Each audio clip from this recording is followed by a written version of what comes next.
in order to accomplish something, we need to have a goal. And in order to know if we're getting anywhere with that goal, we need to be assessing the progress along the way. So it never matters what your goal is, but you do need a way to track it. And we know that when we track progress, when we track how we're doing with our goals, we're more likely to achieve them and make progress. Instead of just setting a goal and seeing what happens, we know from studies, tracking your goals, whatever they are, however you decide to track them and assess your progress, is going to make it more likely that you're actually going to make progress and get closer to achieving them.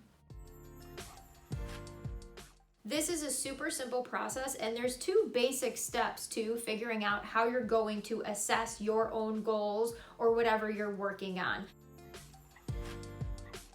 The first is to decide how you're going to track what you're trying to accomplish, and the second is to decide when you're going to be tracking what you're trying to accomplish. So we'll break down the when first, and then we'll get into the how, but they work together, and you might do the how before the when based on what you're doing. But the when is, are you going to be tracking daily, weekly, monthly, quarterly, yearly? The nuance to this is if you're tracking something every day or maybe even every week, depending on your personality, that might be too much for you. You have to be able to commit to and sustain how you're assessing your progress. So if tracking something daily isn't sustainable for you, stretch it out to weekly or monthly. Don't overdo it, because then you're not going to track it and you're going to get frustrated after a couple weeks, and then it's not going to do anything for you. So if tracking something daily or weekly is too much,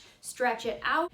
And the converse of that is if you're tracking something yearly or quarterly and there's too much space in between the times where you're assessing your progress, you might lose momentum. You might not be seeing enough of your efforts to hold yourself accountable to maybe what you're not doing, but also to recognize and celebrate the wins along the way. So you have to know your personality. There needs to be some self-awareness. You need to know, based on whatever your goal is, if it's something you need to track every day or every year or somewhere in between. A lot of people who are trying to lose weight, they'll weigh themselves once a week or once a month, but they'll log their food every day for maybe a month to get a good sense of what they're doing, or they'll track their workouts every day. So if your goal is to lose weight, there are some things that you could be tracking daily, and there's some things that you could maybe be tracking weekly or monthly or quarterly based on what you're doing to lose the weight. Just like if you're trying to make more money or have better relationships, you could be tracking the data weekly or monthly, but you could also be tracking how you're feeling. So you have to know what you're working on to figure out the when and the how. And the how is exactly that, how you're going to track what you're working on, what your goal is. So you have your big goal and you have a sense of your own personality and what works for you in regards to when you might want to be tracking these things. Now it's the how. Are you going to use a checklist every day, every week, every month? Are you going to print out calendar where you can mark off data? Are you going to write more? Are you more of a creative brain where asking yourself questions like, how did I feel about the past month?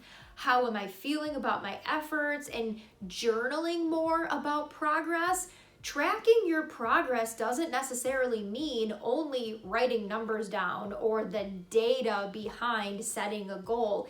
It also has a lot to do with how we're feeling about ourselves and our life and our progress along the way. So don't miss that part. Again, figure out what works for you. Some people are super analytical and they need the numbers and the data points and the reference points, and that's okay. That's what works for them. But if that has never worked for you, don't discount the idea that you might need to journal more, that you might at the end of the week need to sit down for 10 minutes and journal about how you're feeling about your goals, what you accomplished, the people that you've connected with, or the things that you've learned that week. Think about the questions that you need to ask yourself to decide if you're making progress towards what you're working on.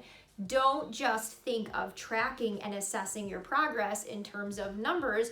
It can also be in terms of feelings and words. We've also used things like rating scales, 0 to 10, and it's more subjective. 0 could mean I'm not doing anything, I'm not making progress, I don't feel great, whatever the 0 means. And then 10 could mean things are perfect, they're fantastic, I'm making progress, or I hit that goal.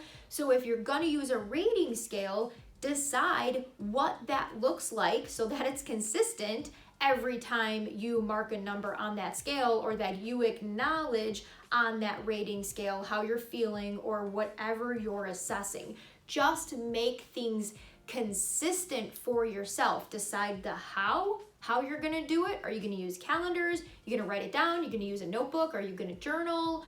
And decide the when. How frequently are you going to be assessing your progress based on your goal? But assessing your progress along the way of whatever you're trying to work on is going to increase the likelihood that you will reach your goal, or that you will make progress toward it. Anytime we're left to wing it, or we set a goal and we have no way of assessing how we're doing along the way, we don't know how we're doing along the way. So then we can't celebrate what we're doing well, and we can't hold ourselves accountable to maybe some things that we need to learn, or mistakes that we're making, or things that we need to hold ourselves accountable to that are going to help us shift some things and make more progress. You know yourself, you know your personality, you know your lifestyle. You have to do what works best for you.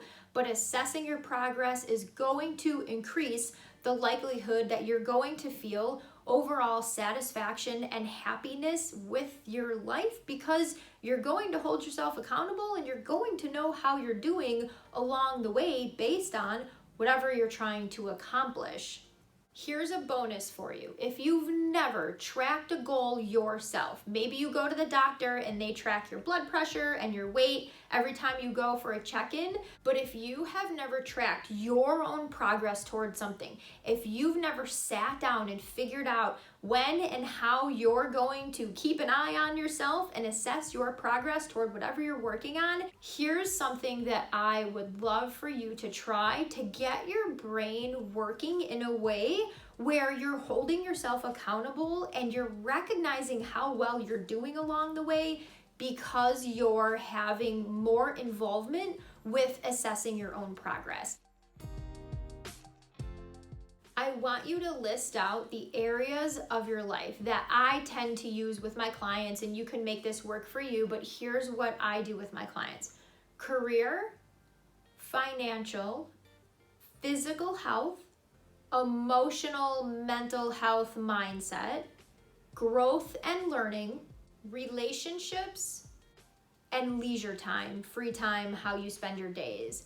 And then, depending on your lifestyle, you can add spiritual or religious. Use at least those 7: the career, financial, physical health, emotional, mental health, mindset, growth and learning, relationships, and leisure. And you list those out, and then you write 0 to 10 next to all of them.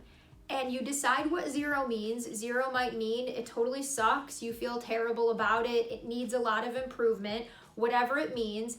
And 10 could mean it's perfect, it doesn't need any work, you love where you're at, whatever it means for you. So now you have the areas of your life listed out, and next to each one you have the rating scale 0, 1, 2, all the way to 10. And then go through and figure out and assess how you feel, or based on your rating scale, mark off a number next to each of those 7 or 8 if you're using that spiritual, religious, connectedness category. Mark off next to each one how you're feeling, how you're rating that.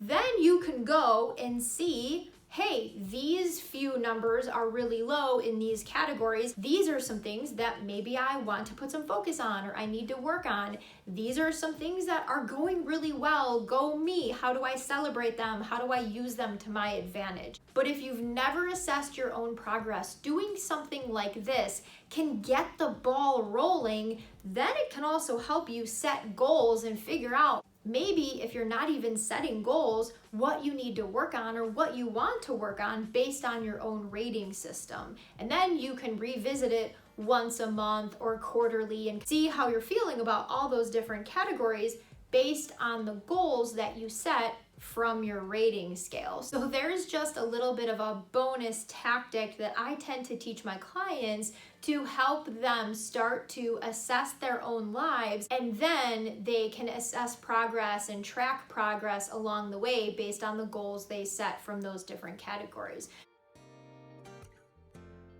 But if you haven't been assessing your goals in some kind of way outside of maybe what your boss or your doctor or somebody else is doing for you, it's really important that this is something that you consider, because it is going to increase the likelihood that you make progress because you're tracking it and you're keeping an eye on how you're doing. But assessing your progress and measuring how you're doing is going to allow you to have those additional benefits of overall good sense of well-being, satisfaction in life, and overall happiness when you learn to track and assess your progress along the way with whatever you are doing.